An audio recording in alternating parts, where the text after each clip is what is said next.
મહેસાણા શહેર B division police સ્ટેશનમાં નોંધાયેલા ગરફોડ ચોરીના ગુનામાં મહેસાણા પોલીસે આંતરરાજ્યના 3 આરોપીઓને મુદ્દામાલ સાથે ઝડપી મહત્વપૂર્ણ સફળતા મેળવી। આરોપીઓ પાસેથી સોનાના દાગીના, વાહનો અને અન્ય સાધનો મળીને કુલ લાખો રૂપિયાનો મુદ્દામાલ કબજે કરવામાં આવ્યો છે।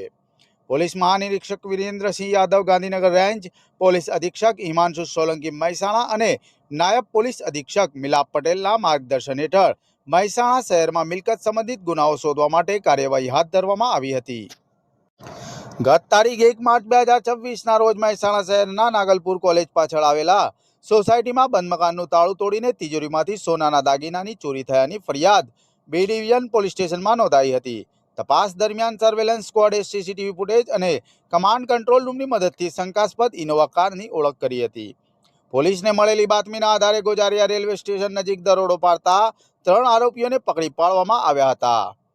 પોલીસે આરોપીઓ પાસેથી સોનાના દાગીના, એક મોટરસાઇકલ, ઇનોવા કાર, પક્કડ અને મોબાઈલ ફોન મળી કુલ લાખો રૂપિયાનો મુદ્દામાલ કબજે કર્યો છે।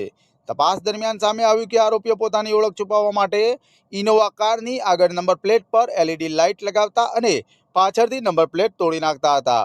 તેઓ પહેલા મોટરસાઇકલ ચોરી કરતા અને ત્યારબાદ સોસાયટીઓમાં ફરીને બંધ મકાનોને નિશાન બનાવી પક્કડ વડે તાળું તોડી ચોરી કરતા હતા।